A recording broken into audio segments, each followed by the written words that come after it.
In today's program, Thailand makes adjustments to deal with the Omicron Covid variant.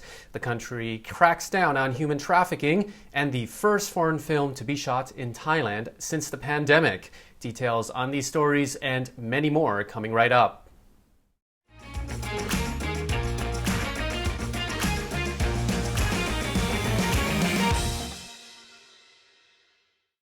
สวัสดีครับ You're watching Thailand News Today, bringing you the latest headlines in Thailand and beyond. So be sure to subscribe to the channel to stay up to date on the news. Thailand's tourism minister says despite the emergence of the Omicron variant, closing borders is not an option anymore. However, the relaxing of some quarantine restrictions may need to be postponed. Pipat Rashakit Prakan says the first 29 days of the country's reopening saw more than 100,000 foreign travelers arrive. This is double the number seen during the first 3 months of the Phuket Sandbox scheme. The tourism minister says this shows that quarantine-free is the way to go if the country wants to welcome more international tourists. He's optimistic that Thailand could welcome up to 400,000 foreign arrivals by the end of the year. However, the discovery of the Omicron Covid variant in South Africa means the plan to introduce antigen test kits to replace PCR testing on arrival is likely to be postponed. Pipat adds that COVID vaccination also needs to be accelerated for those who are still unvaccinated in order to protect them from serious illness. Meanwhile, the cutoff time for the sale of alcohol in Bangkok restaurants has been extended from 9 p.m. to 11 p.m. from tomorrow. Wow, they must have taken my snarky comment yesterday to heart. Most notably, Phuket has so far been given the green light to serve booze all night on New Year's Eve. Thailand's Public Health Ministry says the public should not panic over the emergence of the Omicron COVID-19 variant. No OMG over Omicron. Dr. Kietipoom Wongcharit says the ministry is monitoring the situation while people should continue to observe existing disease prevention measures.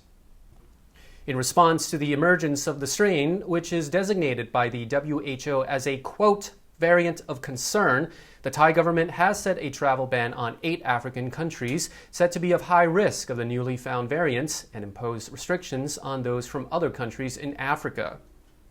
Issuance of the Thailand Pass QR code has been suspended for those traveling from Botswana, Eswatini, Lesotho, Malawi, Mozambique, Namibia, Zimbabwe, and South Africa. Apologies if I mispronounced any country. The order is in effect until further notice. However, Thai nationals traveling from high-risk countries are allowed to return home.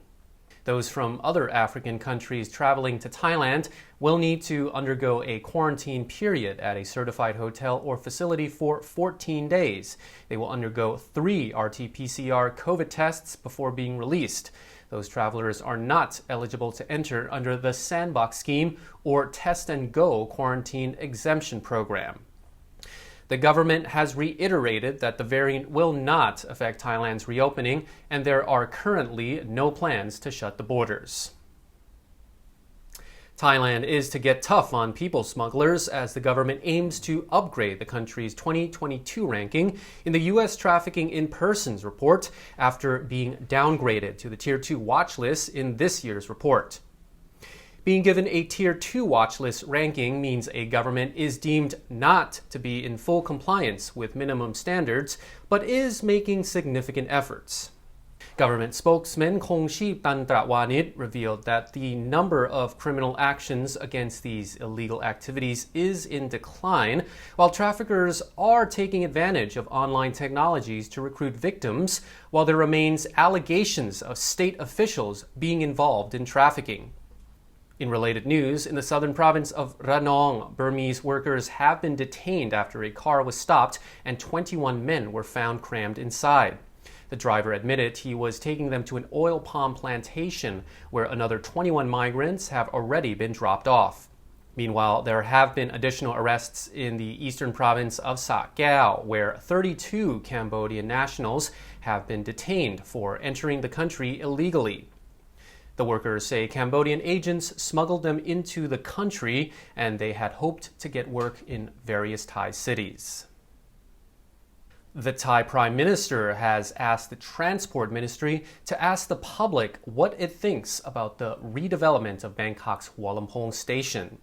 Commuters and academics have voiced concern over the imminent closure of the historic station. Even the SRT's own labor union started an online petition to keep it open.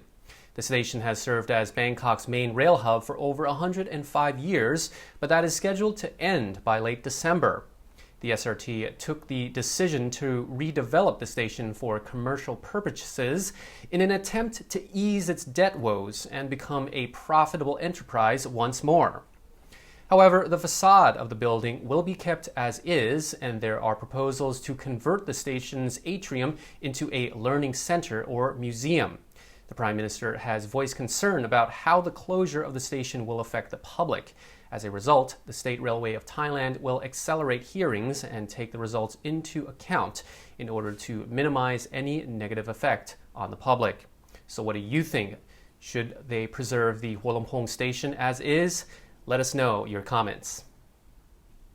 The Tourism Authority of Thailand is celebrating Thailand's reopening to international movie stardom once more. The southern provinces of Krabi and Phuket are being used as locations for a Czech movie currently being filmed in the kingdom. A film crew consisting of 22 actors, directors, producers, and technicians are in Thailand to film a romantic comedy called Ostrov, meaning the island. The movie is scheduled for a September 2022 release, and viewers will be treated to the beautiful vistas that both Krabi and Phuket have to offer. This is the first time a Czech movie has done nearly all its filming in Thailand, with 97% of scenes being shot in the two southern provinces. The star of the film, whose name I will definitely butcher, Jiri Langmeier, has continued to share pictures and videos of the film's locations with his 270,000 IG followers. The TAT has, of course, welcomed such a positive PR for Krabi and Phuket. Phuket Governor Yuttasak Subason says the international exposure and marketing value for Thailand in the making of foreign movies like Ostrov is invaluable, and it is encouraging to see this film crew making a production here almost immediately, as was possible after Thailand's reopening to tourism. The film crew and actors were able to enter Thailand through the new Test and Go entry scheme, which applies to vaccinated arrivals from 63 approved countries, which includes the Czech Republic. And that wraps up our report for today. Thailand News Today will be back tomorrow. Meanwhile, stay tuned for Thailand's top stories with Tim Newton for tomorrow's top headlines. See you then.